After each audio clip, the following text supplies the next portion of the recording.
Where? I don't see it.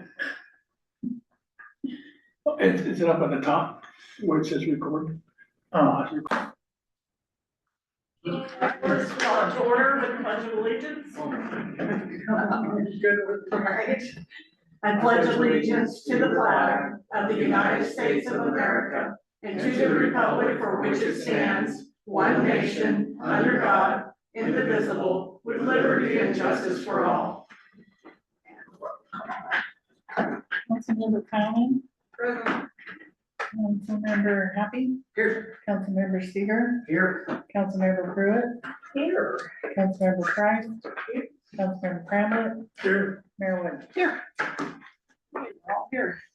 All right, additions or amendments to the agenda? No changes. Huh? Adoption of the consent agenda. I move to adopt the consent agenda, including the approval of the action minutes of February 9th, 2026, and the ratification of bills in the amount of $166,728.12. A second. I have. All right, Sherelle seconded. Any discussion? I did send in some corrections for the minutes. I probably wasn't enough time, but in the approving of the approved hire Ellen Fox, the question I asked was if Mr. Fox would be the utilities director. So, and I think Mr. Zimmerman said no, that that is a city administrator job and that he would be working for the electric department only. Is that all? Yep. All right, anything else, any discussion? All right, all in favor of the adoption of the consent agenda, say aye. Aye. Opposed? All right, the agenda, the motion was by Happy, second by Sherelle, to adopt the consent agenda for the approval of action minutes of February 9th of 2026 and ratification of the bills in amount of $166,728.12. And that passed unanimously. Moving on, appearances of interested citizens to share on a variety of perspectives of issues facing our community. None. Special reports, none. Public hearings, none. Action items, approval of recruiting firm for city administrator. You've got the two possibilities for Tiffany put together this nice little comparison. There is one thing you may want to know about. The city administrator at Stevenson has been released, and Stevenson has hired Kaufman to fill the position. So the point is, we could do two. They could do two. The people that are going to apply for that job may apply for this job. There may be some conflict. There may be some congruence. Just putting that out there so you know that all of the potential situations are out there between the recruiting firms. Tiffany? So, just so we can have discussion, I make a motion that we approve Prothman to hire Prothman for recruiting for the city administrator position. I second. Seconded by Sherelle. Motion by Tiffany And to hire Prothman. so, yeah, so I did the side by side just because I'm a very visual person and I need to see it all on one page instead of scrambling through a bunch of pages. And I mean, they're pretty much the same. One charges more for one thing, one charges more for another thing, one doesn't charge at all. And I don't know, I just, I like the online presence of Prothman. I looked it up, they have really nice, they talk about the city that's recruiting, they talk about what the issues are, what the potential is, just give a run up on the city, and I really like it. And I'm a little concerned with GMP and their higher risk mileage and $87.50 an hour. That just kind of, I mean, we're in the middle of nowhere, and that can add up really quick. So that was my reasoning. Anybody else have any discussion? Pete?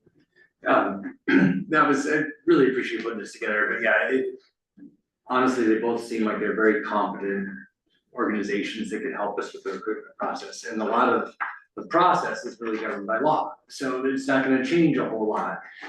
The big differences I saw, and I think you highlighted them here, for GMP, we get the 18 months, guarantee on placement versus 12 months with Prothman. I feel like that's really on us though, guys. I think we'll know in 6 months if that person's really a good fit, and then we have to move to, take action or take appropriate, next steps at that point. I don't see a reason why we couldn't do that in 12 months. And to me, that difference in 6 months, the fact that Proctor doesn't charge for mileage and that they plan to be here to actually get to know staff and do the stakeholder interviews, I feel like that, there's just something that's lost through Zoom that you just can't pick up on. And it's really important to me that the people doing the recruiting have a clear idea of what our city looks like and how people interact and work together, and they're willing to come here for that. GMP doesn't sound like they'd be opposed to coming here for it, but they're gonna charge us IRS mileage plus $87 an hour, and it's probably 2 to 3 days, so it's not insignificant. I did have other questions that I sent over. I did look back through the packet. I didn't see answers to these questions in either the proposal, but probably the most pressing one to me was, who would be the primary consultant assigned to Cascade Locks, and what of their active recruitments are they working on? That has been one of our concerns with other contractors we're working on the audit, for example. How much time are they devoting to our city? And especially if Rothman is engaged to help Stevenson, that could be I guess something that might change my mind about working with GMP if I feel like the person that's assigned to us isn't gonna be able to do that time to help us. I didn't see any specific conditions that, exclusions for that 18-month guarantee or the 12-month guarantee. What happens if we, are dissatisfied and encourage that person to move on versus they decide to leave on their own? I don't know if there might be a reason why they would say that that guarantee wouldn't stand. And, but I guess, and then I think I'll let Bernard raise his questions, because I thought you had some good ones as well. That's all I got. All right, thank you, Pete. Bernard, did you have some? Well, let's see. The fact that Rothman is now hiring for Stevenson, in my mind, does kind of throw a wrench. I worry that we're competing for resources, just as Councilmember Happy noted. And do we know if they got the same contract, or are they on the same terms? Do we know that? I got these in the papers that they fired. I'm sure they are similar. Yeah. And then, so do we know where GMP is coming from? Depends on who they assign. Eric Carson, for example, who lives in, I know, he lives out in Gresham. no, he lives in, Lake Oswego. Yeah, he's from GMP, I thought he was from the other firm, Is he in Prothman? I don't know. not Rothman, but the third one. Oh, wait, Jensen. Jensen? Jensen. Yeah, He you're right. worked for He is Jensen Jensen. Strategy. Yeah, okay, so, yeah, he wouldn't be, okay. Yeah, so I'm trying to do the math on the mileage, let's assume they're coming from Portland. And I agree, it's probably a day or two of interviews, so you can do that, it's like $400 for the hour plus that mileage is whatever, call it $500. Not, to me, not a big, it's like, oh, now we know our decisions, like, it's still kind of just muddies the water. As far as I'm concerned, it's not a significant, threshold that would lead me in one direction or the other. Yeah, okay, but back to, Councilmember Happy.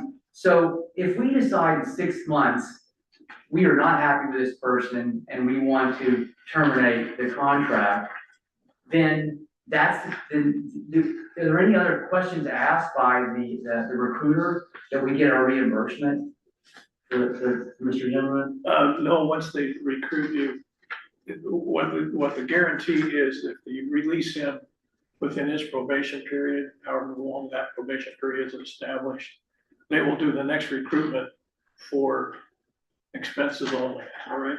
Yeah, so there's no reimbursement. There's no It's just- reimbursement. You get the next Yeah. recruitment for expenses. Yeah. I understand. You just have to With pay for it. one and 850 with the other one. The admin fee on the other. Yeah. Okay. Yeah, I mean, it's tough. When I came in today, to me, it's a coin flip. But the fact that Rothman is already engaged by Stevenson, now makes me lean toward GMP. That's where I'm at. Can you explain that a little bit? I mean, cause I could see it being actually almost, could be beneficial, you know, like, what makes you have hesitation on that? Well, I feel like their resources are going to be applied to selecting their candidate. And we're gonna be, I don't know, we're gonna get we're getting scrapped from their attention over there because they already signed a contract with them. And that's one way to look at it. I don't, the truth is, I haven't thought this through that, because I'm just learning it now, so. Tiffany. So, I'm not worried about it just because I think we have different needs than they have over there. I think I just feel like we have different needs. And to me, it felt like Crossman was more local and GMP was like the western states, which I don't mind, but then we gotta consider moving them here and all of that sort of stuff. So, I mean, and I felt like the people that were in charge of Crossman were more local too. Wasn't one of them from the Dalles? And I mean, something I thought I saw somewhere, but anyways, it just felt like they were more local.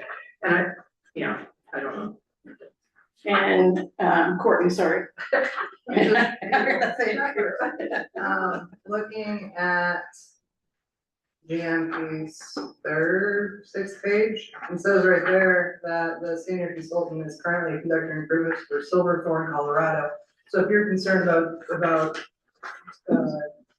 Brockman recruiting right across the river, then I would find the larger red flag being somebody trying to recruit so far away.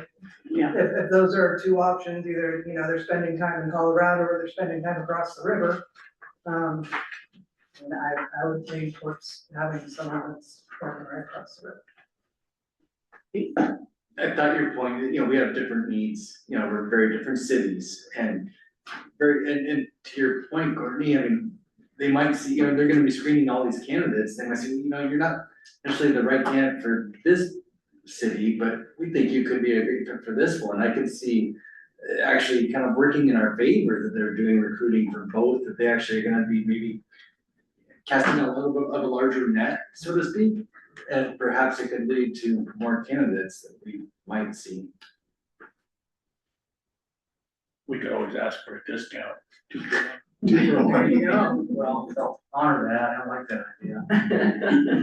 Well, if they get candidates, they're applying to both, they only have to do one research.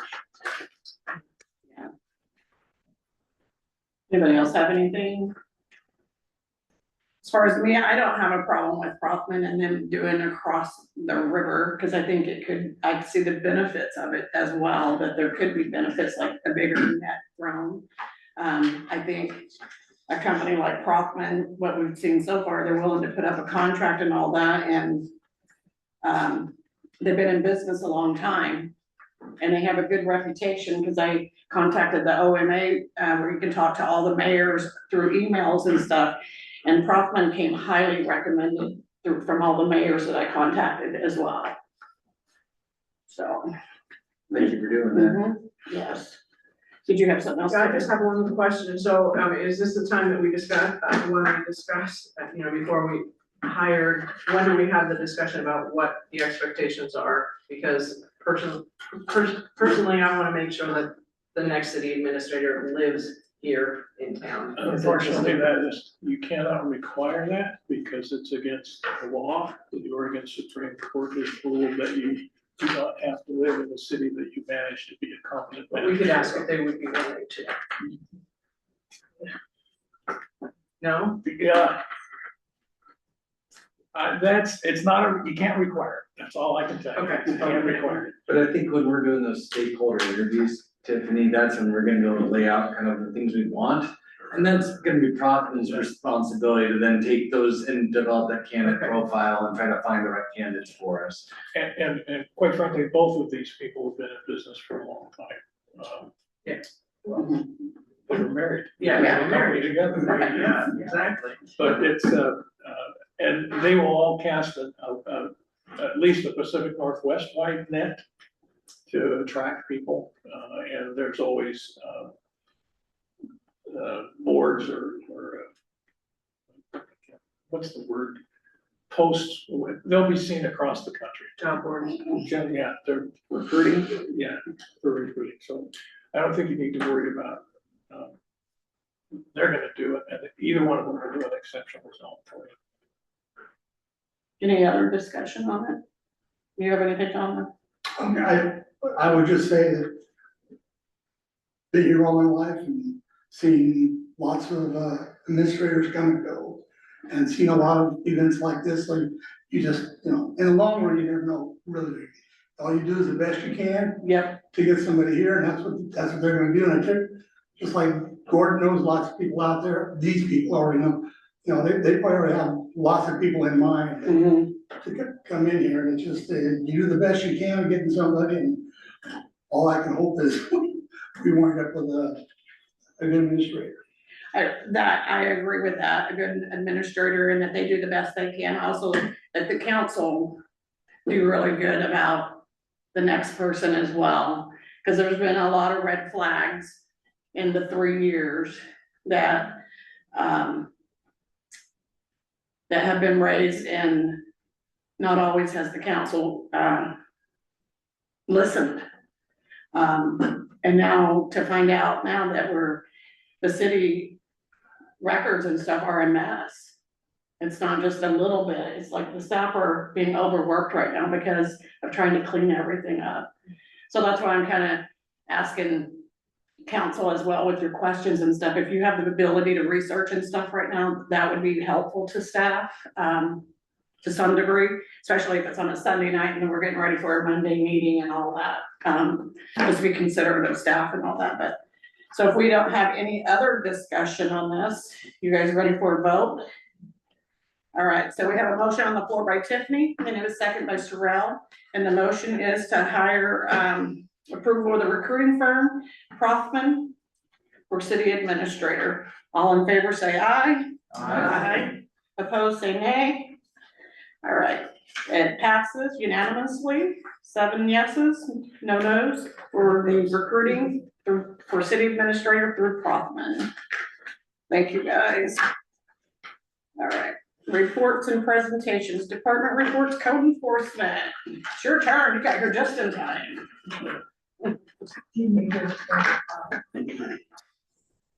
Thank you.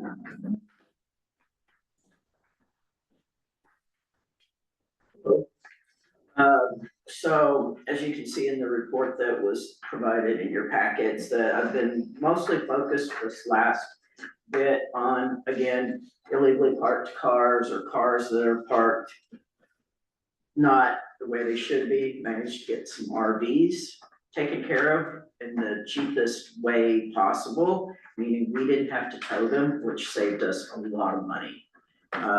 As we had a problem with an RV that was parked by a hotel and then on the street, and then joined another RV. I've been working trying to get those to move along. And towing an RV on average, from what my experience was working as a real estate manager, can run, it starts at about 5,500 and goes up because they're a sunk cost. They are basically hazmat on wheels. Nobody wants them, nobody wants to tow them, and so they charge the people who are calling for the tow. So getting those folks just kind of encouraged to move along ended up being the best way to go about that. I've gone after other vehicles, just trying to make sure that, they're moving or they've got current tags or things like that. Had a lot of good luck getting that taken care of. We're focusing now on unregistered VRBOs. We've had pretty good success with that, with one exception, I believe at this point. that may be going to label 1 or 2. Two, I think. Okay, and then trash. Trash is the big issue now. We have some properties that I'm working on trying to get them to realize that we need to have certain standards within the city of Cascade Locks and getting them to have their trash service and use it instead of their yard. That's been the big focus right now. I had a question. Yes, ma'am. Because it's been my experience that if you have an electric bill that you're required to have garbage service, otherwise it's $1,000 fine. They are required to have trash service in the city of Cascade Locks. Right. It's part of the code. And so they can get fined pretty substantially, and it's, every day resets the clock on that. Okay. So rather than trying to, cost people their homes, it's, they kind of lean on them and, this is what needs to happen, we need to do this. So far, sending out letters, that's the first step. So we've got proof of notification and all of that. So the red notices on the vehicles have been working really well because for the orange, they're obnoxious. I stick them right to their side glass. Yeah. And in no uncertain terms, you're about to get towed. That also took care of a vehicle that had been parked up in front of the hotel.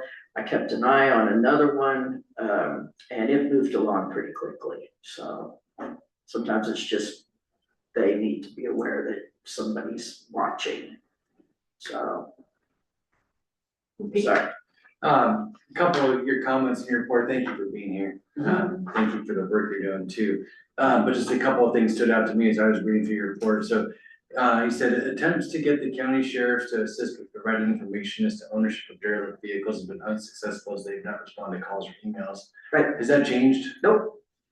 Are we able to reach out to the sheriff's office and see if we can get some support and help with that? We can.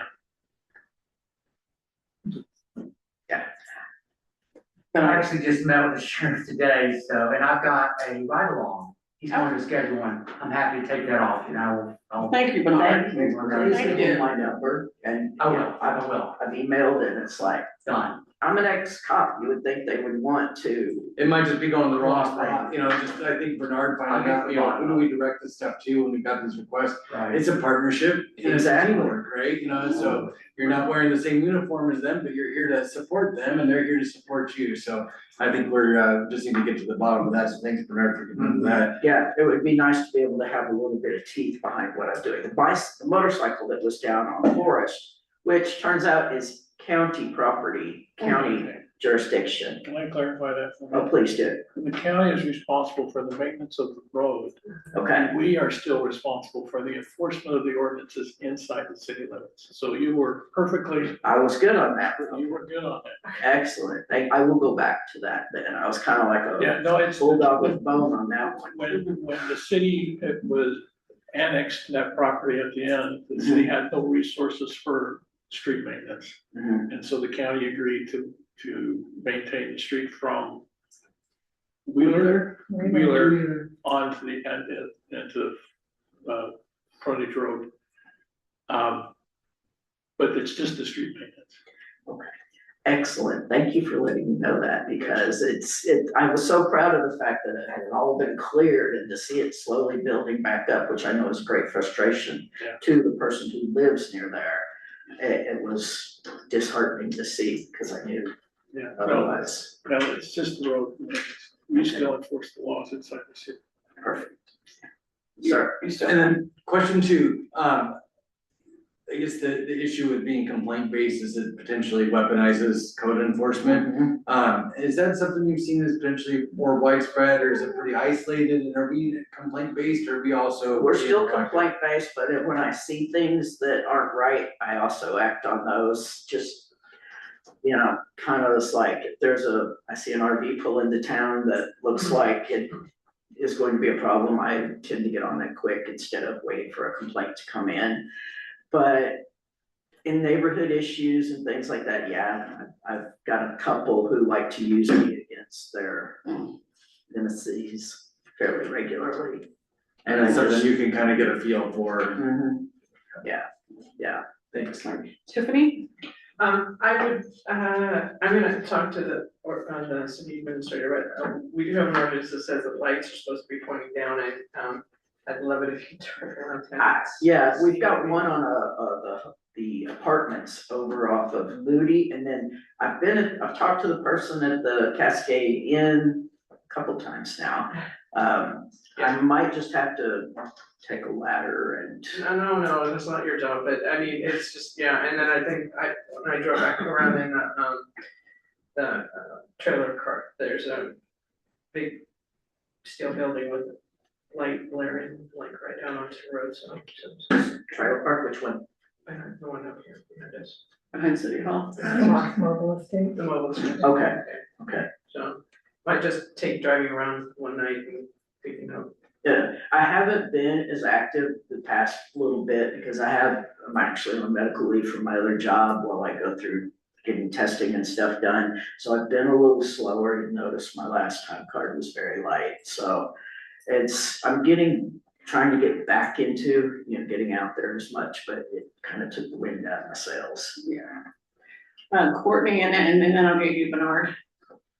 So I know when my vehicle was stolen, the police recommended I check the Facebook pages. For stolen cars, there's resources out there. Is there something against our liaison being able to utilize those resources also, or is that? No, I've used them. PDX stolen cars isn't as active out here. A lot of times good old Facebook next door, because people like to talk a lot. And so sometimes I'll find out about things from there that I can go by and check out. So that helps out a lot. But as for nailing down who is the actual RO, and if the plates match the VIN, match the car, match the owner, that I still need. And that's what I found on those Facebook pages, was that people had that ability Okay. to do that, and the resources to do that. So I can lean into PDX stolen cars does tend to do a little more out here as well, between here and Hood River, so I can lean into that, and thank you for the resource idea. Bernard. Yeah, so I appreciate the report as well. I guess I have a small request. So what helps me when I talk to the public about, people say, what's the city up to? And I say, well, we're doing lots of things. And I love to share data with them. And you're doing a lot of actions here. And it would be nice if those, like, in the last, call it reporting period, quarter, however we're doing these, I tagged 17 illegal cars, I responded to this many on trash, and so we had like a thing. And then ideally in the year, we have a roll up. So when budget comes around. Yeah. And people wanna try to maybe cut a survey, whoa, are you seeing all the work our code guy did the last year? We do not wanna cut this. This is real enforcement action that I think is worthy of these dollars, but having data would help me make my case, and I feel like the rest of the council. Yeah, there is a You know, report, spreadsheet or an something Excel like that. spreadsheet that I've been trying to work on getting filled back up. Okay. Yeah. Nice, Cause I have all that's the my reports, all request. the complaints. That would be very helpful, thank And you. then, like I said, I maintain a living record. Excellent. That's what I do on Excellent. Monday. Right. That way we've got it. Nice one. Thank you. Anybody else? Did you have anything for us that you would like council to know? That you can use support in, or? Not at this time. I'm doing, I've worked pretty well just with what I got. Carrie and Kathy are really good about making sure I have the sticker or the paper I need and things like that. So it's been really helpful. Yes. My son had his car stolen like 8 months ago in Gresham. And it had been stolen for like 6 months. And the Dallas Fish and Wildlife happened to be driving in Portland. They were looking for something at somebody's house, and they have flock cameras. And it seemed the license plate on my son's stolen car, and they were able to see that it was stolen and reported and call him and get him to pick up his car before Gresham police were even notified. So if we have access to any entities that have flock cameras, that might be a great resource too, I don't know. Yeah, I don't know how many of them are out here or anything like I that. have no idea The either. PDX stolen cars is a great resource that, every now and then they do strike gold, so. Yeah. Well, thank you for all, oh, you guys, go ahead. Sorry, just talking about driving around, what do you use for a vehicle when you're at work? My car, So you're driving your personal vehicle while you're on the clock? yes, because it's comfortable.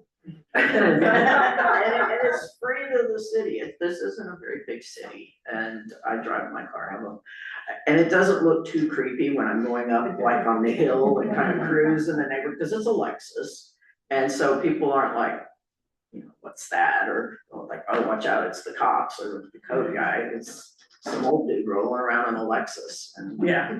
it doesn't really get a lot of It's attention. camouflage.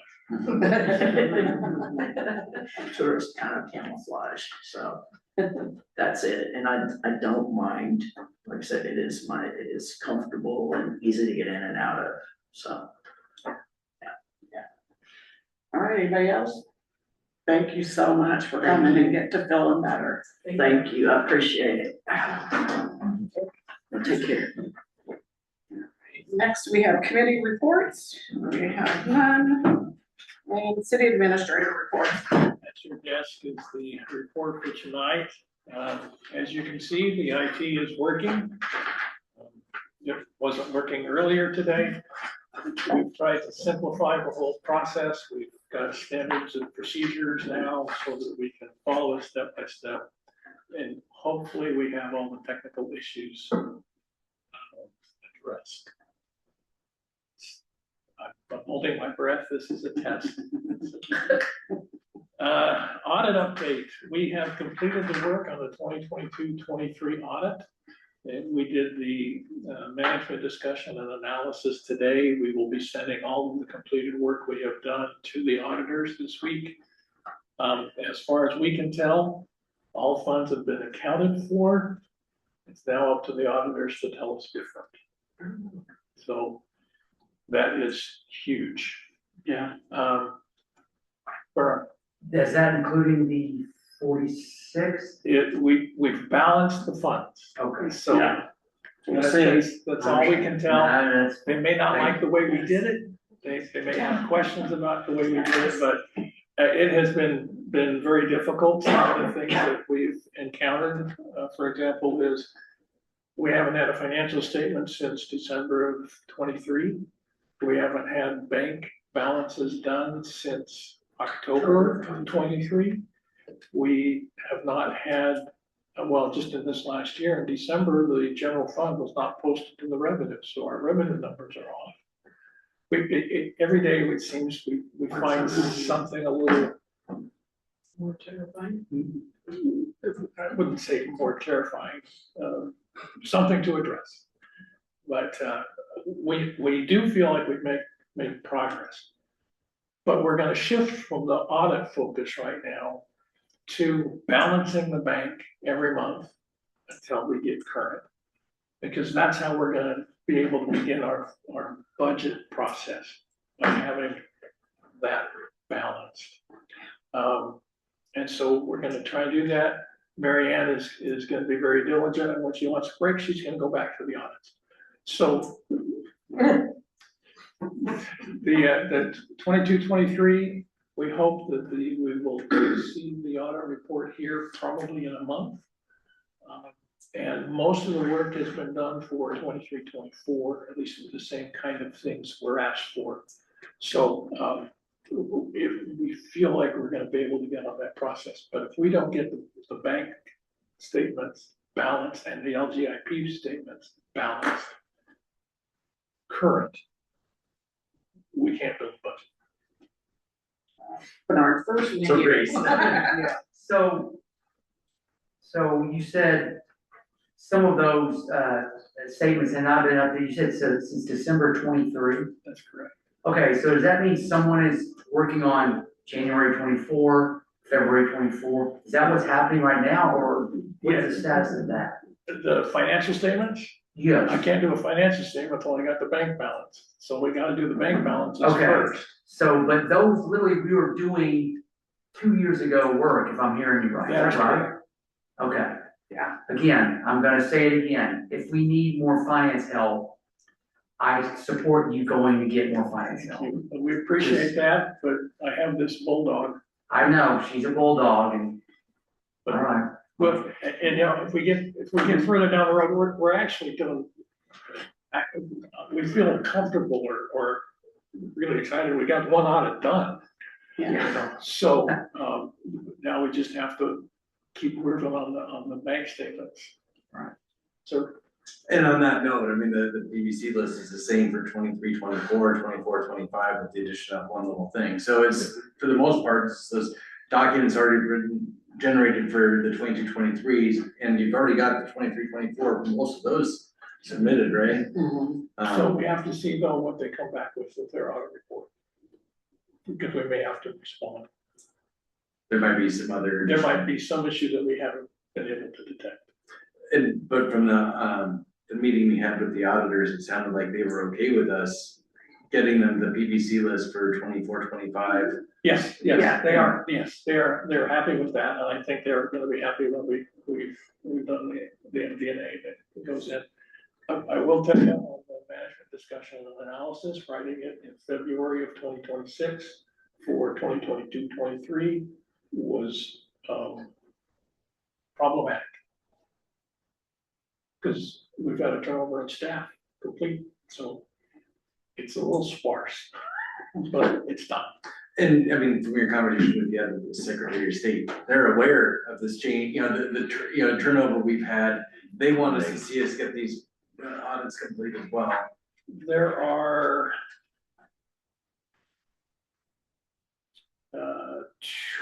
253 entities in the state that are behind their audits, so we are not alone. And I do know that Mary Ann is very motivated to get these audits complete, you know, I know that, and, you know, I don't question that at all. And then when you're saying the reconciliations, is that the same as when you're saying the bank statements? You know what you do with your checkbook every month? Well, and my books. Yeah, No, but it was my understanding that when we brought the last finance director on, that was their number one priority, was to get the reconciliations current, because we were behind on those. And I thought that within 6 months of Shantae starting, we were current. Did we get current and then just did not maintain it? Is that what I'm understanding? It hasn't been done since 2023. So we were never Correct. well, we were in October of 2023. Yeah, no, That's but the we were told since October 23 that we were current, and I'm saying that that was inaccurate information. Is that Correct. right? You're absolutely correct. Thank you. And then after we finish talking audit stuff, I want to go back to IT update if we could. I'm sorry to Okay, go Okay. backwards. Does anybody else have any question on the audit thing while he's doing his report? Okay, go ahead. so I did talk to. Oh, sorry. I wanted, I'm sorry, I should have stopped The before you. IT. Yeah, on the IT. Sorry. Mind if I raise my hand again? I reached out to, Chris, to our interim city administrator as well as the mayor, and kind of introduced them to Chris Matlock. Chris is the one that put together the video and mics for the port. For those of us that were at the new candidate night, we had to personally experience how well they worked, especially the new function was really nice, great audio quality. And we've had some resistance previously to investing in this equipment because the thought process was, well, what if we get rid of this building, then what happens to all that equipment? And my mindset on that was, well, let's just take it with us. You know, we have no idea how long that's gonna be. We need something that's better for staff, that's not gonna be so difficult to troubleshoot. Everybody comes in and they start messing with things. And for the fact that this is our official meeting record, we need to have good, high quality audio and video recording for record keeping purposes. So I'm just sharing this because I feel like we kind of had a little bit of side table conversation about it. And one of the, you know, my hope was that we'd work with Chris and be able to get together a kind of a shopping list, if you will, of what we need, and then roll that into the budget. But it's hard for us to budget for it if we don't know what we need. And we can't really wait till July to put together a plan. We need to start working on this now. And and I think Chris has already done a lot of the legwork on this. We'll be happy to see what he does. I would propose if we do a shopping list and all that, that we also in that propose that the port pay for half, because they use this room. I could go all the way to the chairs and the tables and the speakers and all of it. Because the port has said that they would help us with the sound and stuff, so the chairs, I mean, and we have a nice council chambers, and they have a nice port chambers to have their meetings. And on that note, on the chairs, Ted Dodd, who's the port commissioner, that's what they sell as office equipment. He reached out to the city at one point, I don't know if you saw that, saying that we've got all this surplus equipment and, you know, we're willing to let it go at a fraction of what we normally sell it for. If we haven't talked to him, we should maybe just reach out to Ted and see if they have any of that stuff still around. But it might, yeah, Kathy, I see you raising your hand. Well, it's about the IT thing, so I don't wanna interrupt. Go ahead. No. I just would like to make sure, since we hire, we pay for IT, that whatever we do, that they're gonna cover and be able to work on whatever. That's a very good point. So they need to be, they're another person who's being included in this conversation. And I think Probably. the mayor's comment is, you know, it's really expensive every time we call RadCom because the mics aren't working and they come out here to work on this stuff. So this cheap equipment might have been cheap up front, but it's costing the city a lot for troubleshooting and maintenance. Courtney? So are you talking about getting new equipment or hiring an IT guy? No, just getting new microphones and better camera for the council chambers. Okay. And Chris was willing to donate his expertise to help us find a solution that was gonna work well for our space. Right. We got people that, Mary Ann, you know, in the community that are like all this vast experience, are willing to volunteer and share that. We should be readily, you know, willing and to accept that, in my opinion.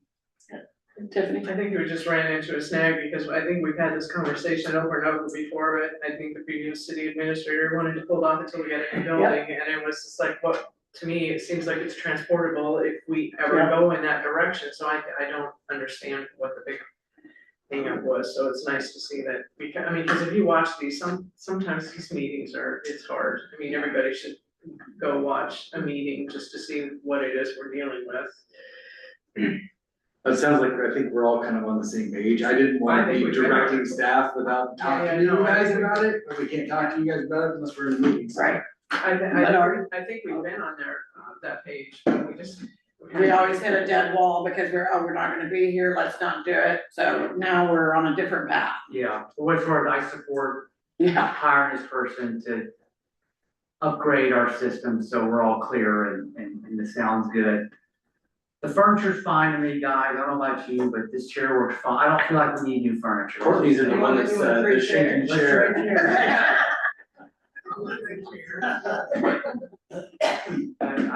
But if we can get it reasonably, then, I mean, it's been on these tables, I have never understood these tables, they were supposed to be for round robin, I don't even know who got them, was it Willoughby or did you get them?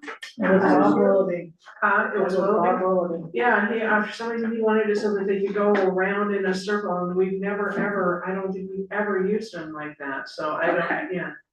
Let's let you go. A little bit, yeah, Let's let you go. thank you. Yes, So, thank you guys. there's an update on the Quaker project update. She called me again today, and so I can't, Quaker. We need to review the process with them again, and I will do that, this week. The substation grant, we have the documents ready to be recorded with the necessary signatures. We don't have the signatures from the Snyder property and the easement and the agreement for the power installation.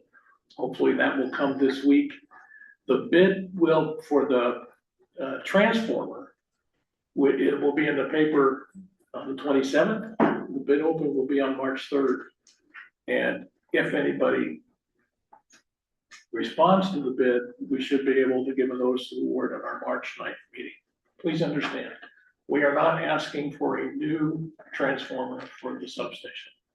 New transformers, 25 to 30 megawatt, are 80 to 110 weeks in manufacturing, and we don't have that kind of time. So we're looking for a suitable size, used, refurbished transformer to put in the substation. So that's, keep your fingers crossed, yes, ma'am. Have we talked to any linemen about the needs that we have for this transformer? Oh, yeah, and it's, when we first started this whole project, we had our electrical consultants talk about that whole thing. And the idea was to provide more power to the industrial park, but maintaining the current pyramid substation. That substation can run the residences, and the new substation can run any industrial parks and provide backup for the residents. So that was all taken care of in the initial studies and scoping of this project. Okay, because I was talking to somebody the other day and they were mentioning that we have a really odd voltage for a city. Oh, Yeah. yes. Yeah. We got a good guy for that one. Well, the problem for that is it's not gonna change. Right. It's, It just Tacoma, makes the equipment more expensive and harder to get. Yeah, yes and no. We get a lot from, I think it's Tacoma PUD that runs the same voltage that we do. It would be nice, we had visions of switching over to the standard, but the cost far outweighs the benefit. But you're right, where keeps us unique. I'm just curious, what is standard and what do we have and? Oh, I'm sorry, I've forgotten all that stuff since I left. I think standard's like 12, yeah. 13, 13.6. I thought we were 13.8. 13.8 or something. I think standard, right, 12. Yeah, What does that mean? so we can't use like any transformers or anything from anybody else, we can't borrow them because they're so unique, we have to get from them. So what that means is, your transformers, they get tapped in at certain spots for your line voltage, for your load voltage, and so, yeah. Thank you. But why is ours Three to so- four more power than 1280.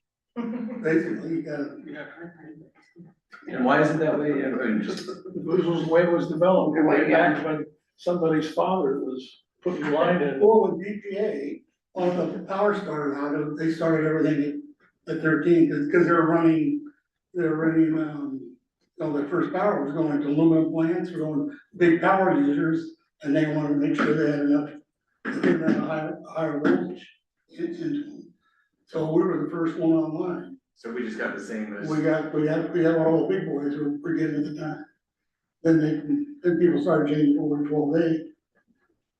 And we just made all these little transformers, all these little poles are 13, so you have to change every one of those transformers to 12A to do it. It's more than changing just the substation, Yeah, changing all your transformers. yeah, Unless your transformer has the plugs in it. Not all of them do, but some of them have plugs using the one number of, like the one out here. That's what we just tapped into the plug, it was a 12A, but we tapped into the 13A. So you can do that on some transformers, but not all transformers. So all of our high voltage lines in town are all 1380, Yep. and then they step down to 240 at the Yep. pole to go to your house. Right. Yeah. Thanks. Thank you. I knew that stuff. DLCD grant, after consulting with the Department of Housing, the Land Conservation Development, Housing Accountability and Production Office. We have been awarded a grant to review our code for appropriate housing changes since state law has changed. Jamie Crawford submitted that application to the state and it was approved. But the dollar amount has not been approved. Because we are required to informally solicit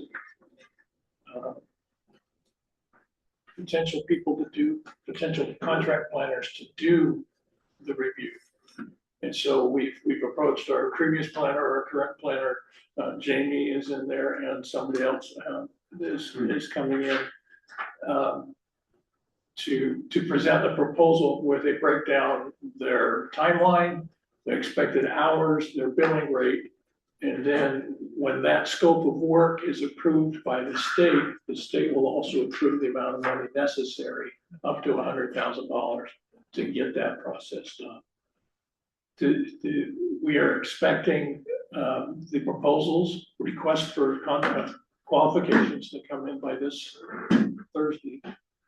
And then Kathy and I have worked with these planners. We would appreciate it if we could pick the one that we feel is most qualified and then get that approved by the state with your approval. I'm good with that. This is one that, we actually was on our agenda for in January. For Jamie Crawford to do it, and some of the steps were missed, so I'm glad that Gordon caught it. As you have to take certain steps when getting grant money. So I'm okay with Kathy and Gordon picking it. I don't know how you guys are. Because we've worked with all of them. Yeah, I'm good. because it's just giving direction. And it's all gonna be funded by the state, so. There's very little risk. All of these people are qualified, we just have to figure out which one's gonna be the best for us. I know it's paid for by the state, but what's the dollar amount, you know? $100,000 is the max, based on billing rate now. Thank you, appreciate that. I met with Nadine Appenbrink, and Benjamin Hahn of Parametrics. They are responsible for our transportation system plan update. And we also had Louis Kinney and Tara Lingley from ODOT and Corey Weisner, the county public works supervisor, in here to talk about the timing, what the transportation system plan involves, and to give them a feel for Cascade Locks. And so we took them on a two-hour tour and showed them all of our little idiosyncrasies and quirks and desires. I also gave them a list of what I would like to see in a TSP, and they're all from the 2001 TSP. I just want an update. So that, again, that's an 18 to 24 month process. You will be involved every step of the way with open houses and reports and that kind of information is coming to you, sir. So is there a grant for this? Yes. Okay. 250,000. Okay. I want to say it's not a small project. It is not a small project. It's a big project, and so as far as scope, you know, we earlier were talking with code enforcement about county roads with city boundaries. What does the TSP include, and how is it only what's inside the city, the city roads, or is it including everything in the city limits? It's city limits and beyond. For example, one of the things that we've talked about is an interchange at exit 47, a complete interchange, which is just outside the city limits, but would greatly enhance access to the industrial park for trucks and actually remove a great need of a truck route through town. I was gonna say that, get rid of the traffic down Forest Lane. Would not get rid of it, but would substantially lessen it. Yeah. That TSP, it's gotta be on our TSP first before it goes to the county TSP, and then when it's in the county TSP, then we can look at the Area Commission on Transportation to include it in their priorities for future funding. But that would be huge, but that's impacts our transportation system plan, even though it's outside the city.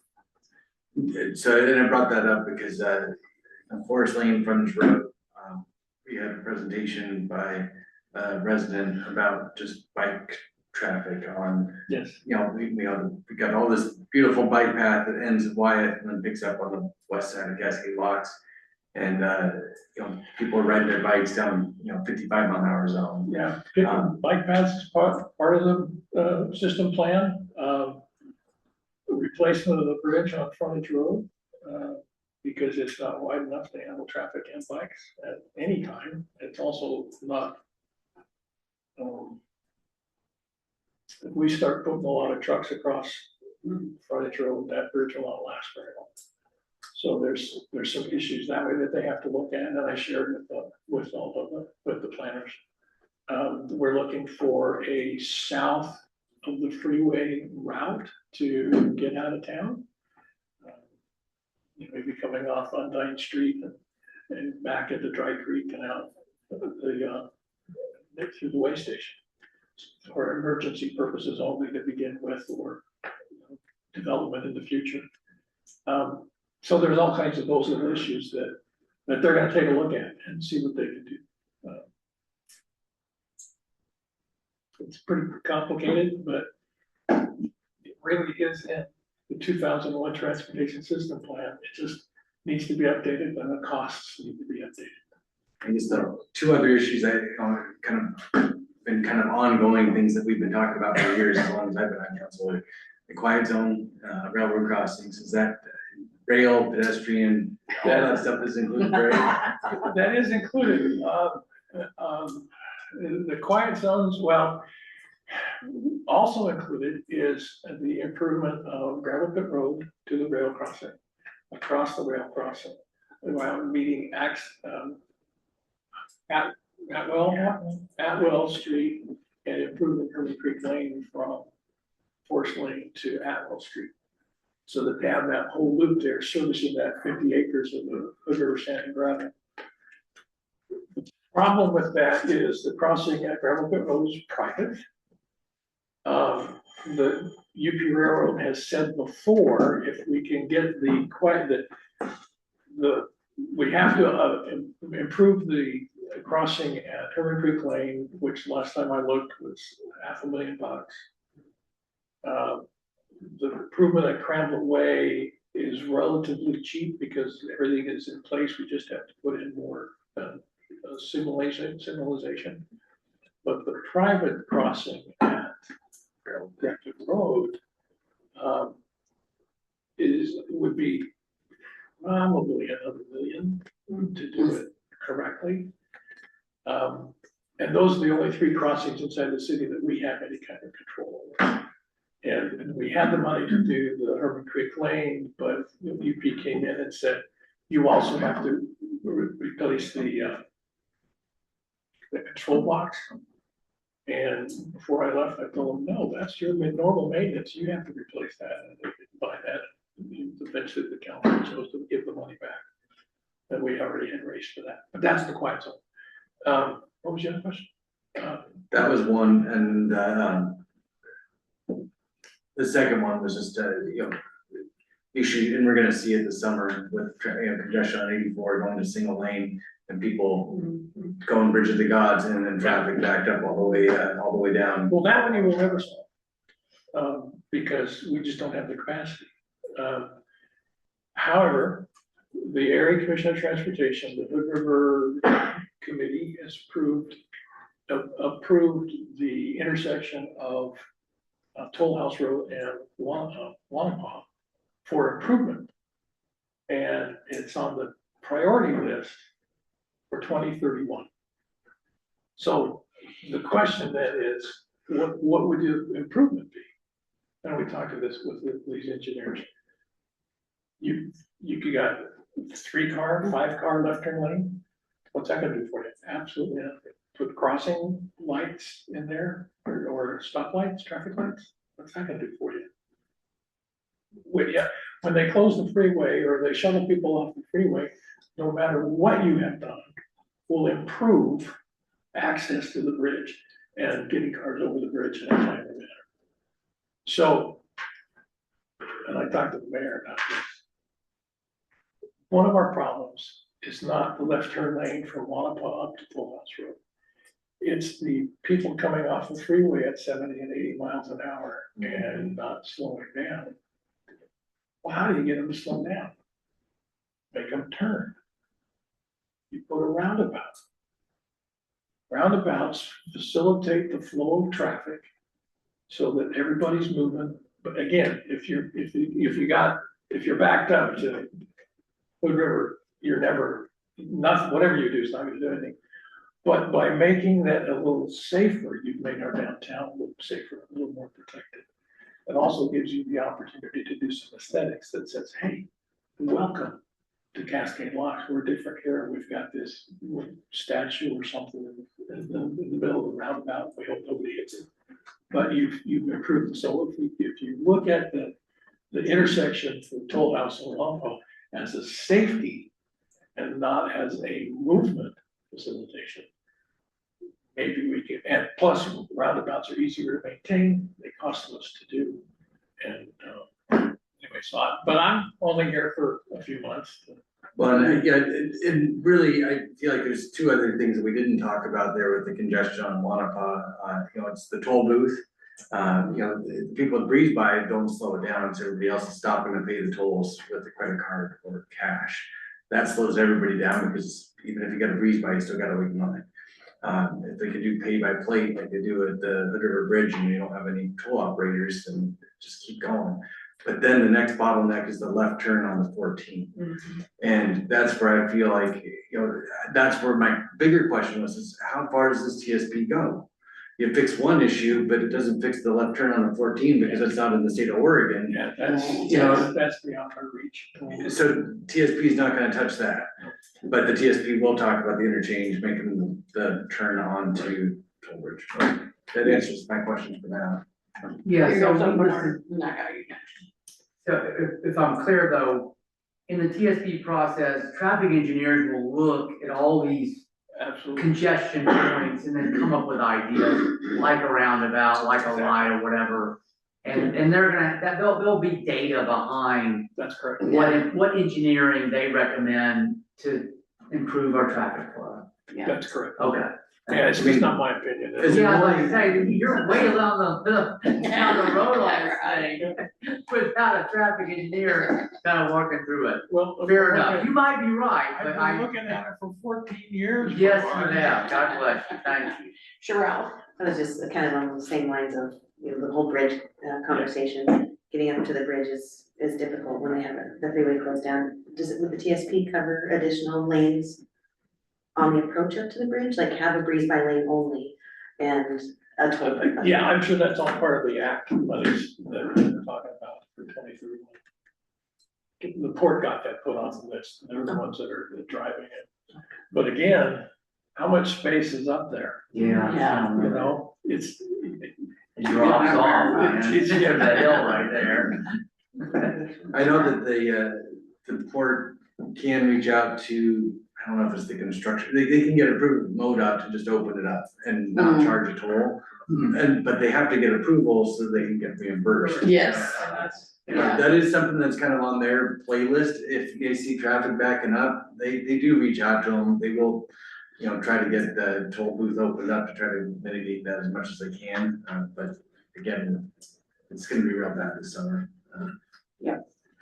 Just, maybe they'll stop and buy an ice cream cone, or they'll stay over by it. Just stay overnight. Don't even drive across the bridge, just stay. Hey. But it's not like that, it's only park out in the street to do that. Yeah, So that's- Yeah. We need to control that, so. After they do a U-turn.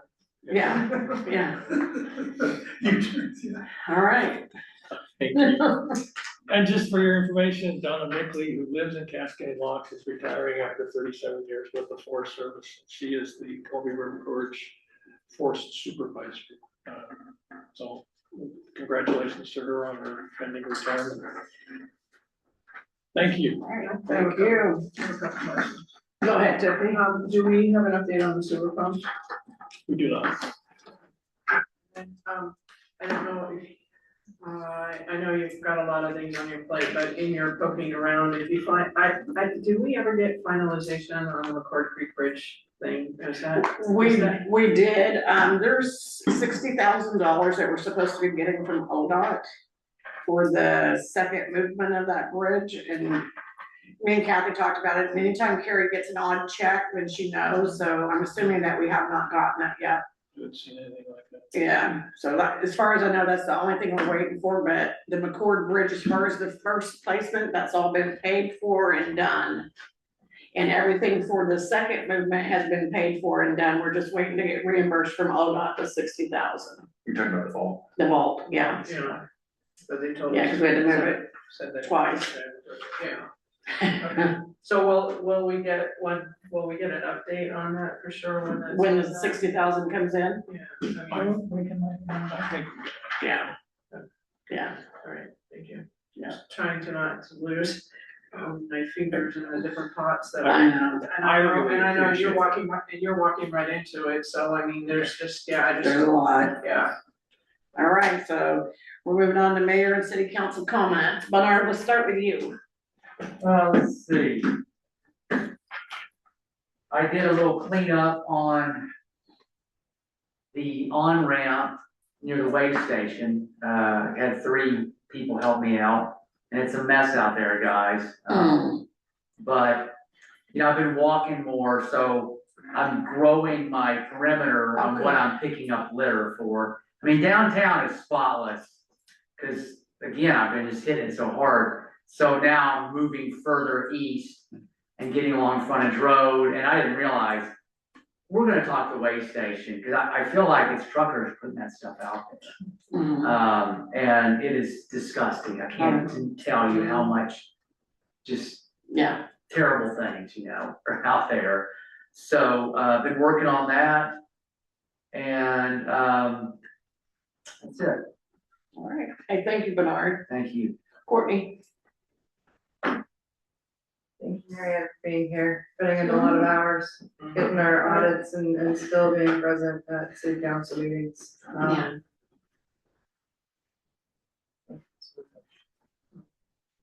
Appreciate all of your time. Mr. Zimmerman, it's been very nice getting to know you. I don't have a lot, Thank you, Courtney. Tiffany? So, just on your point, Bernard, Jeff Nolan did a report a long time ago that said that down the Columbia River Gorge is the most pee per mile. With the bottles that, you know, just nail bottles. We ran into a lot of those. Yeah, oh, yeah, so, I mean, we have a lot of it, I hate it, it's gross. Disappointing. Are you gonna do a synopsis of what happened at the last council meeting since is that? part of it? We're gonna let them know that the minutes are here and that they can sit and I'll kind of go over a couple things that Okay, it's all published. so with all of the issues that we're dealing with now, I hope that in the future we can set up a way for department heads or people who work for the city to be able to communicate with us, because I feel like we, as a council, let things go too long. We all knew there was a problem, we all kept being told it was being taken care of, and I just feel like we let it slide too much, and now we have this big, huge, gummy mess that we have to, that we've placed a really huge burden on our city staff to try and figure out. So I just hope in the future that we can have that discussion about how we can, how that cannot happen again. I wanna say, we said some things at the last council, and I hope that you'll repeat some of the things that you said, because they weren't recorded, and I want people to hear what you say. I came into the office, I mean, these people are working tired, I mean, you can tell by the look on their faces that, I mean, that this is a lot of work. And they are working their tail ends off, trying to detangle everything so that we can get back on our straight path and not have to worry about this. And I wanna say especially a thank you to Marianne, because it was a sacrifice to step down from your position to go back into your previous working position to try and help do that detangle, and I appreciate that. I mean, that, I would struggle with having to give up my position that I ran for, and I really appreciate that. And the staff, I just wanna say thank you, because I understand this is real, I mean, come up here during the week and you will see that it is just a lot of work that's going on here trying to get this all figured out, and I just really appreciate the above and beyond that's happening here at City Hall. I also wanna say that, thank you to Tom and Sherelle for stepping up and filling in. I really love how this council's working together, and this is like the best council I've ever been on. We can agree to disagree, but we can move on, but we all have great strengths that we bring to the table, and I love that. I feel like this is just like really one of the better councils, and I feel like that we are really working hard to make sure that things are going right for the city, and that we are doing our due diligence, and we have different connections that we're reaching out and trying to improve our city so that it is working better for the community. And it just really warms my heart that we have that going on, and I wanna say I really appreciate all of you. I mean, I appreciate that Courtney has great electrical information, and she just asks the right questions that I wouldn't know to ask, and, you know, he has some good questions, and I mean, I love that we're not sitting on our butts, not doing anything, we genuinely wanna understand what's going on around us and what's going on in our town, and understand the situations, and understand how to fix it, and I just wanna tell you guys, I appreciate that. Thank you, Tiffany. Tom? Yeah, I concur. It is good to have, it is good to be around the council that obviously isn't looking for things for themselves. They're looking for things for what they can do for the citizens of the town. And I feel that's the council we got going in here. So I think we're on, hopefully we can wind up a good administrator that can follow through on that with this type of a council.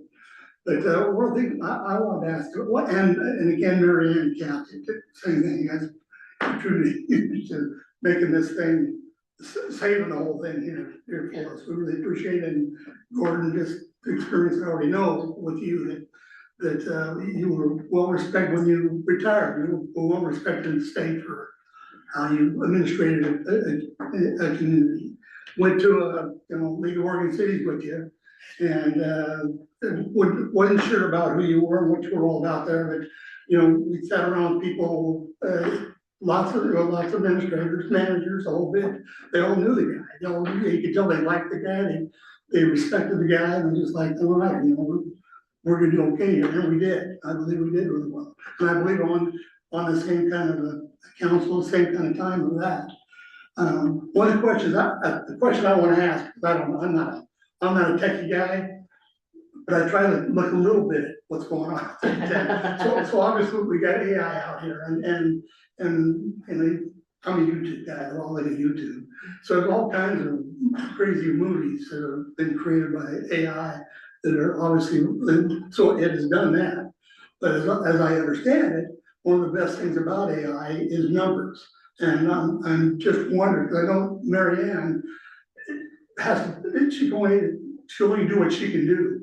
And she has to pile over lots of numbers and move them here and move them there to do that. I'm just wondering if there's some way that we could use AI in the future, be looking at that type of thing to help us with our financial thing. Because apparently it can tell you a lot of stories that you never thought you could find out about yourself, and track things for you more than you ever thought you could track for yourself. Because what we do is all of our stuff now is put into a computer, I guess. And anything that you do, we see it on paper, but it's also on a computer. So I'm assuming that AI can look at whatever information we have all the way back and compile some kind of tracking thing of where we go and how we're spending our money, how we organize it.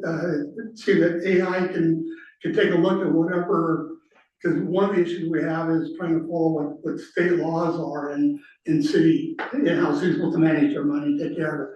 Well, AI can look at that whole thing and have the entire, all the laws, rules, and everything that the state's ever done, and it has it within itself, and then apply that to all the information that you have. So my question, that's my question, is there a way for us to be able to take a look at that, head down that way? It's obvious AI can be a really scary thing too. It's obvious that the citizens can be really concerned about, what AI can find out about them from our information. But what I'm looking at is not tracking citizens' names, account people or anything like that, strictly numbers. Strictly from an accounting and other falling numbers, and can it help? So anyway, I just want to throw that out there as because this has been an issue. It's an issue with us right now, and I think it potentially can continue to be an issue with you. But if you have something that just tells you, that's all it does. It's trying to just tell you what's there, and it tries to compile your information for you and tell you a story on it, and you tell them what you're asking for. It gives you whatever it can give you in that answer. Because Mary Ann's gonna go. Right now, Mary Ann can tell us something, or if I ask Mary Ann something that's fairly complicated, she's gonna have to go, well, I can get that for you, but it's gonna take me, I'm already doing all this stuff, but it's gonna take me this to do that, and it's gonna take me away from all of this stuff. But as I understand AI, it can help her just go, boom, and it's there almost instantaneously, from what I understand. But I don't, I'm just asking the question. It's an interesting theory. Yeah, so I've been working on this a little and learning more about it. My understanding right now is that AI for an organization like us is excellent at discrete questions and solutions, okay? So if you ask AI, Compare these two proposals from Procter and GMP. it might be able to do Summarize that. the differences, Yes. It might be able to do that, okay. But the challenge that we would have, because we're going back, is that you have to create an AI that knows all the rules of our finance and accounting system, which is unique to Cascade Locks. It's different in Gresham, it's different in Shoreline, it's different everywhere you go. We have billing codes that aren't the same as Gresham, for example. And so you have to build one, and then it can do that, but until you do that, it's pretty limited on taking just dumping in there and saying, figure all this stuff out. It doesn't know our rules. So if we grew in sophistication, I was just talking to a lady, she works for Amazon, and Amazon has their own AI. They built an AI that's built for all of Amazon's functionality. And it can answer questions about accounting and sales and marketing, everything, because it was built it understands all the rules and requirements that they're trying to work beyond. We don't have that. We're relying on ChatGPT or Gemini or one of those, and unless you can get in there, it won't be able to solve, I think, where you're trying to get it. So that's my question, I'm assuming, because I don't know, I'm assuming you're talking about the rules. Our rules are somewhere. Our rules are digitized somewhere. We have bookkeeping rules, we have accounting rules, all the rules of the city are somewhere digitized. And can't we give it that information and say, okay, here are our rules, and here's how we handle our money, here's all of our account numbers. Yeah. Compile all those things, put them in place and tell us something. I would love to hear Mary Ann's response to that. Is there, Yeah. but Yeah. is there a place that shows all our accounting rules like in one place and we just dump it into AI? Not all the accounting rules, I have one that says all the accountants.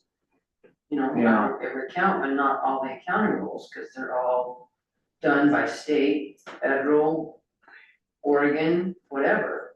And don't they change often, or no? They, In general, general accounting standard. And form. Those standard, change. yeah, Gatsby, Okay. those change. I thought AI can look at that and go, boom, I got it all. Yeah. And within a few minutes, all those millions of rules that would be overwhelming for us, it's got them. And then it applies, okay, here's who we are, I here's think our it's just stuff, building. how do those rules apply? Yeah, I think it's building it's the hard part. And Tiffany, you And wanna? I would say that required, the building is the Yeah. input, you've gotta have the input, so you're gonna have to hire somebody full-time to input all the information that you're gonna need to have those sorts of questions answered, and to have the rules put in, and to have the to be able, so it's gotta start, and you're gonna want some history, so you're gonna wanna put some previous years in, so that there could be some sort of history that it could be compared with, so that, it would be a really labor intense thing. No, I don't think I forgot to say. What's up? I wanted to say also thank you to the mayor, because she's worked her butt off during this transition period and before, when there were the issues, and she was trying to get them worked out, and it was just a difficult time, because it was just, and I wanna say that, thank you for all of the work that you did, because I know you worked your tail off, and you've been there to get this transition, so that it's been a little bit smoother than what we, sorry. Thank you. Were you done, Tom? You got more? That's it, That's it? yeah, All right, you're. I'm happy to be here, and I like everybody. We've got a great staff, Yes, we've got a great staff, there is no reason yes. for us not to be successful in where we wanna go and what we want. You guys have goals set, you probably set some more goals. Mhm. I see no reason for us not being able to obtain those goals. Exactly. Thank you. Sharon? I just wanna say I'm super impressed with Mary Ann's work. Just 2 weeks ago, we sat here, we're talking about $60,000 or something that we couldn't find, and after all these months of being where we were, just kudos to Mary Ann for digging in, and probably Gordon too, you guys working together to work that out. Really impressive. And I have one kind of little thing, it might be more of a process question for staff. I'm noticing for deposit refund checks, we're actually listing the recipients, like people's names are listed in the check register.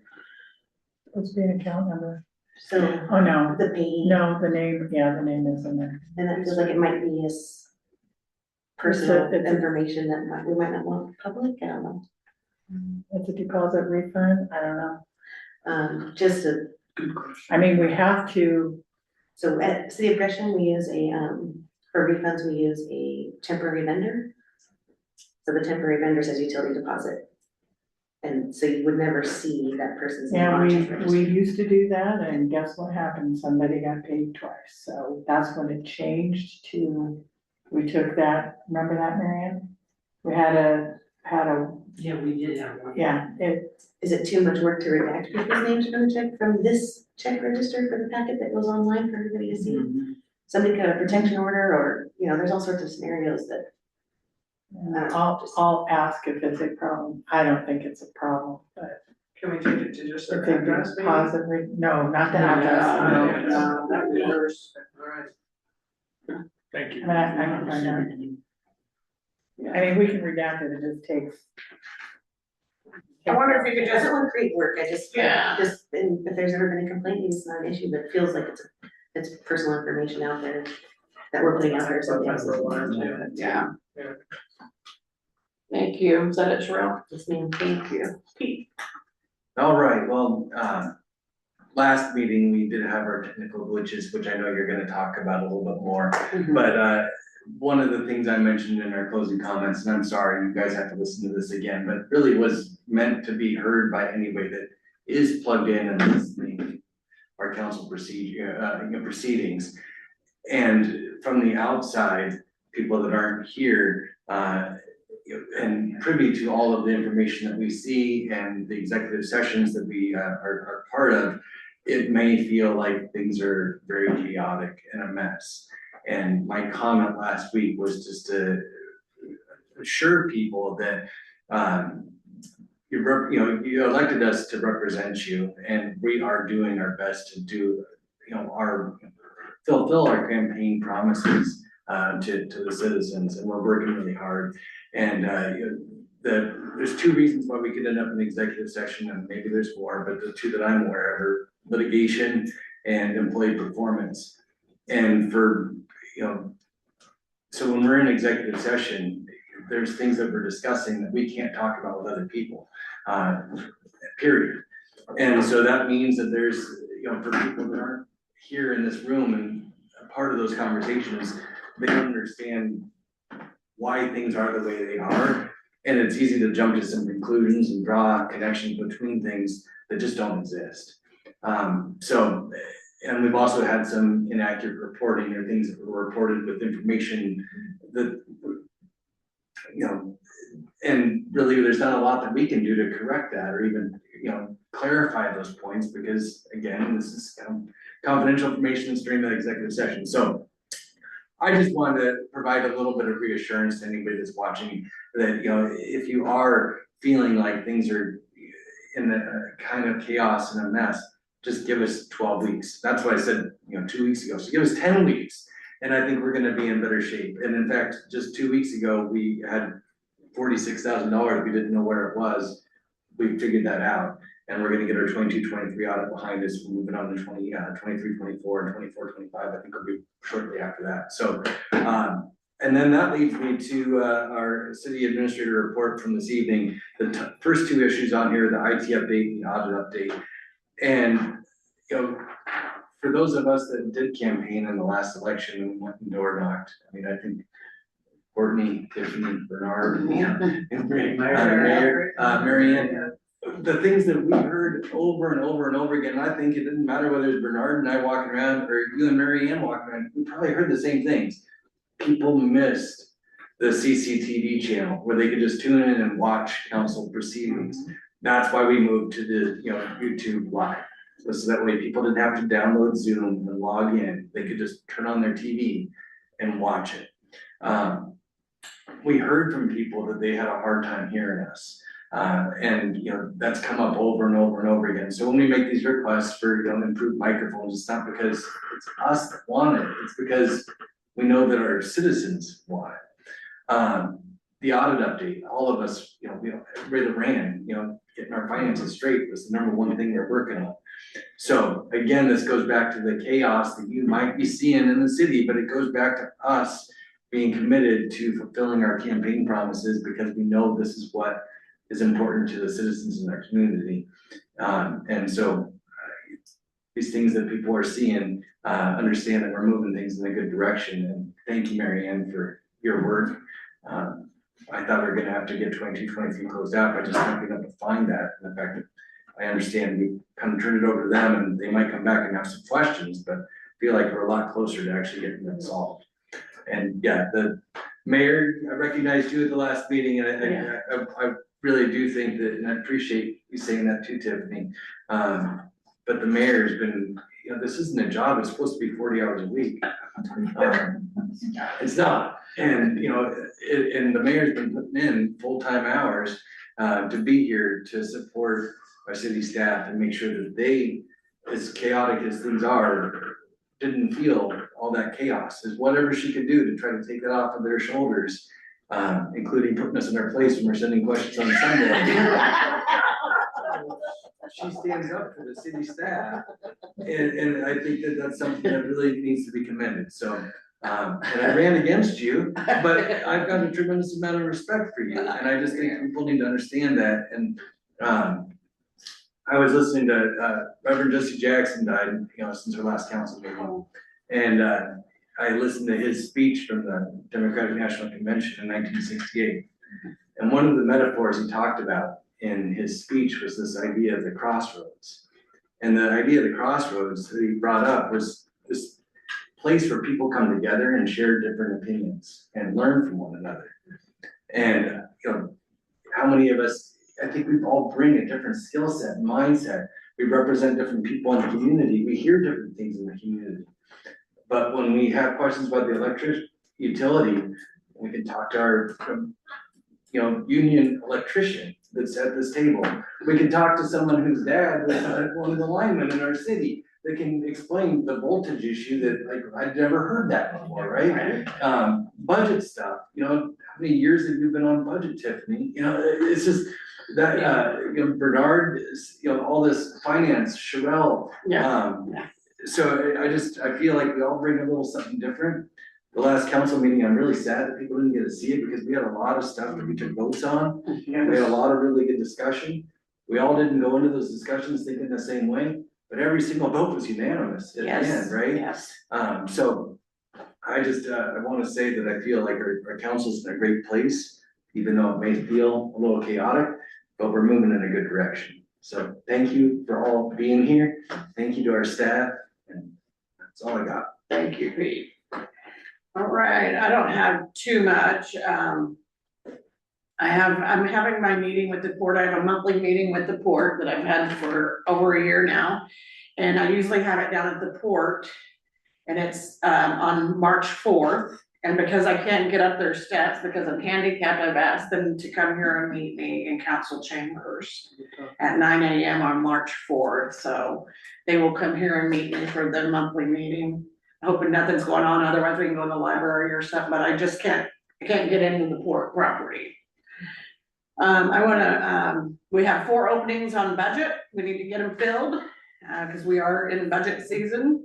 And then we have 1 opening on planning. I wanna thank this council too. We have grown as a council and we really come together, and I think what we got going on takes a village. It's gonna take a village to get us back to being all right. And we all have unique things that we're good at, and it's such an asset. Like I can ask Bernard about city administrator stuff, or ask Tiffany about budget, or You know, you about electrical and Tom being on here, knowing all about the substation, what an asset, that's like, wow. And then Sorrell's actually been a city employee before, so she knows a lot of things too, so we have an awesome council. And then we have awesome staff as well. And Kathy, I wanna continue to thank you for your dedication and hard work and all the hours you're putting in. I really do appreciate it. And I want all of the staff to know how much this council really appreciates you guys, because we understand what you guys are going through. And if there's anything we could do as a council to help you, please feel free to reach out, please. Thank you. Yes, You've been amazing. thank you.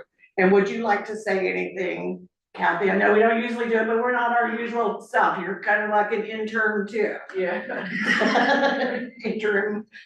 Well, I do wanna let council know that, you know, at first I was a little worried when the mayor agreed to come up. I thought, oh, you know, I don't know. But it really did, it did take a lot off my shoulders, because I could just push things over to her that she had maybe talked to Jordan about. I didn't know anything about it. And so she actually did the talking to people that she needed to talk to, and I could just concentrate on records or stuff I needed to do in-house. And then it's great having help in the office. And now Gordon's here and he gets to deal with all that stuff. And Mary Ann gets to do the numbers. So a lot of the numbers are now coming off my plate. Yay. Thank you all for your support and for recognizing staff, because I don't think that a lot of councils before have. It is a lot of work in a small city. Mary Ann for sure will tell you, in a small city, it's a lot of work, And I do think that we have, well, I mean, I've lived here for a really long time. I can't imagine living anywhere else. I love my city and I love my people. So thank you for letting me be a part of the ride. Thank you, Kathy, so much. And thank you, Mary Ann, too. Cause we wouldn't have this audit almost done if it wasn't for you. And I see like light at the end of the tunnel that maybe perhaps we might get some audits done.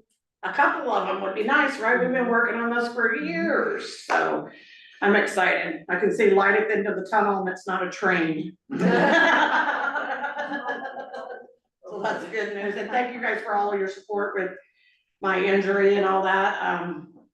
I try to be more available to city staff and stuff, as I get better and get past some of the elevation, then I can be up here more, but I will be non-weight bearing for at least another 2 to 3 months.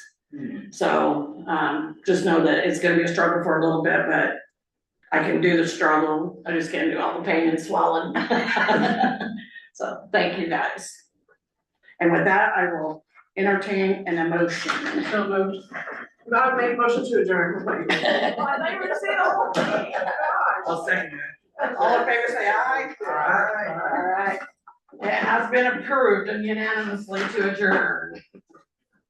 I know, it's crazy. Well, yeah, I feel like we're gonna get slammed with a really, really long meeting. That's a really short meeting. Well, now that you said something, thanks, Stephanie. We're more, That was recorded. That's all right. It's still true. That's fine. It's not something I wouldn't say in public. Well, appreciate your. yeah.